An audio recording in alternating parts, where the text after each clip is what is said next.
I never imagined it would be this easy until the greedy heirs saw their inheritance vanish in a single moment. Their lawyer froze, and that's when I knew my plan had worked perfectly. I stepped into the grand hall, calm and collected. The room was filled with whispers. The greedy heirs, dressed in their expensive suits, were waiting for their big moment, the moment they would claim everything. Their lawyer, a stern man in his 50s, held the will in his hands. He cleared his throat and began to read. One sentence. And then he froze. The words didn't match what anyone expected. The heirs looked confused. Their smug expressions faded. The whispers turned to murmurs. I smiled softly.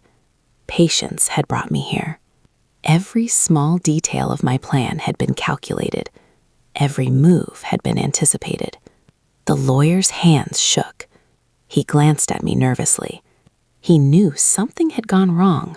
For them. I didn't say a word. I didn't have to. The room was silent.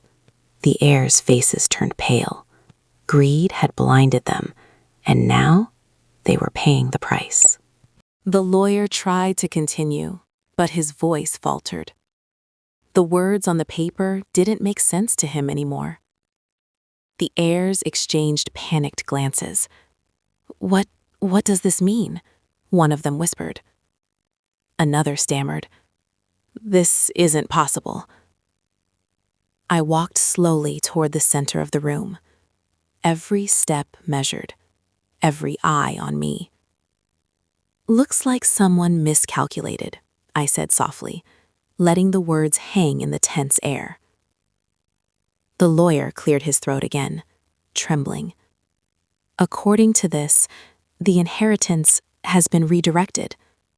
Gasps filled the room. The heirs froze, their faces a mix of shock and fear. Their mouths opened, but no sound came out. I smiled inside. Greed had made them careless. Their arrogance had blinded them. And now, they were powerless to stop what was already done. A small, deliberate pause. The perfect moment. The room held its breath. I had played my part carefully, and now the results were unfolding beautifully.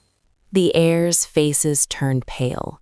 They whispered frantically to each other, but no one could find the right words. The lawyer's hands shook as he held the will. I don't understand, he stammered. This isn't possible. It can't be. Her name isn't even mentioned here. I stepped closer, calm and composed, my voice soft, but every word sharp like a knife. You were so greedy, so careless, and you forgot one important thing. The room went completely silent. Even the ticking of the antique clock seemed deafening. They underestimated me, I continued. They thought I wouldn't notice.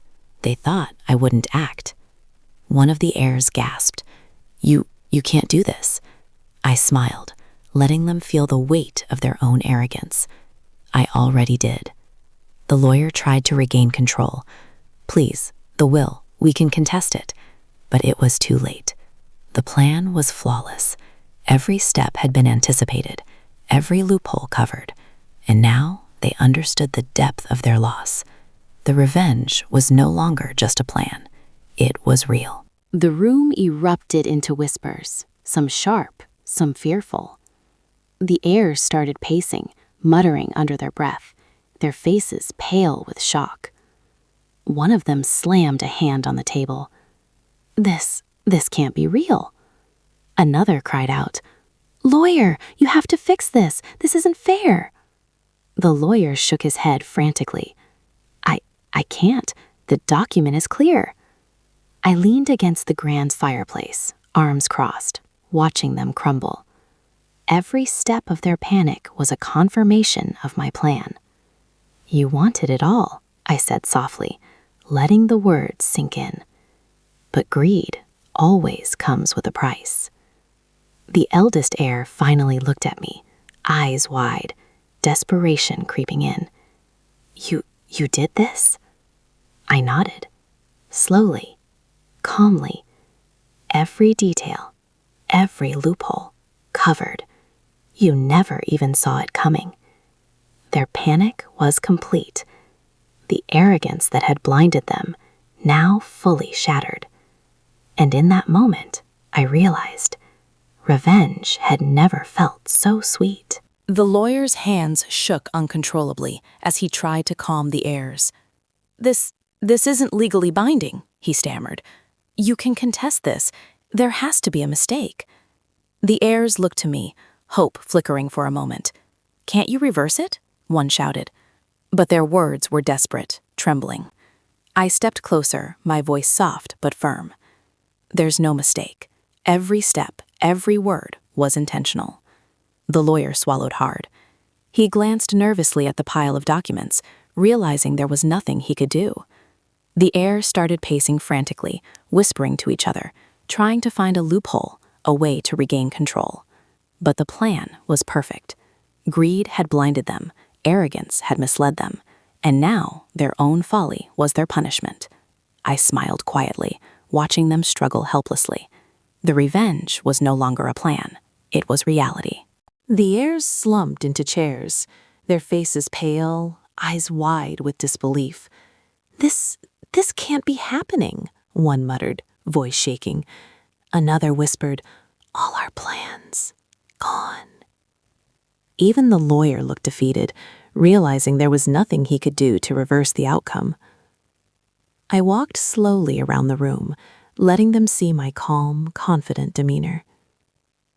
"Every choice you made, every move, led you here," I said softly.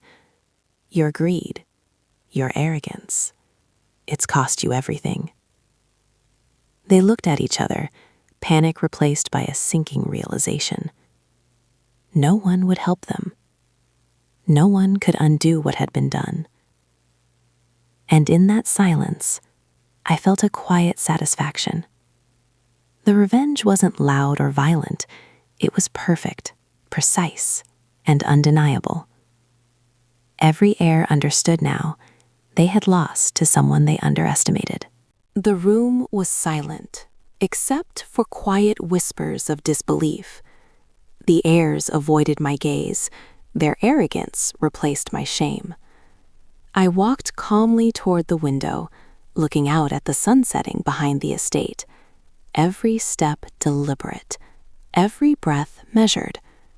I didn't need to gloat. I didn't need to shout. The weight of my actions, the perfection of my plan, spoke louder than any words could. The lawyer cleared his throat. I've never seen anything like this," he admitted. I smiled faintly. Exactly. That's the point. The heirs remained frozen, trapped in the knowledge that they had been outsmarted, outplayed, and completely powerless. Sometimes revenge isn't about confrontation. Sometimes it's about letting people see the results of their own mistakes. And tonight, that lesson had been learned, permanently. The heirs sat in stunned silence. No one dared speak. No one moved. They could feel the magnitude of their loss pressing down on them. Every plan, every scheme, every greedy thought, they had all failed. The lawyer shuffled papers nervously, trying to regain composure, but it was useless. "The document, everything is binding," he whispered. I let them stew in their realization. No words, no threats, no further explanations, just the cold, undeniable truth. Their greed had been their downfall.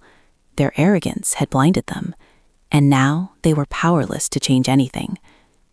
I walked to the center of the room, calm and poised. The heir's eyes followed me, full of fear and regret.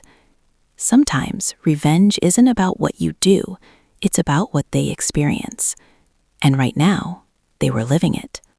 The heirs finally sank into their seats, hopeless. Their whispers had stopped. Their frantic energy was gone. The lawyer closed the will slowly, his hands trembling. "There's nothing more I can do," he admitted quietly. I stood in the center of the room, arms crossed, watching their faces. Shock, regret, fear, all perfectly earned. No one dared challenge me. No one dared even glance at me. Every move I had made, every detail I had planned, had brought them here. I didn't need to celebrate. The look in their eyes said everything. Revenge wasn't just served, it had been embedded in their reality, permanent and undeniable. And in that moment, I knew justice had been done. I took one last look around the room. The heirs sat defeated, their faces pale, eyes hollow.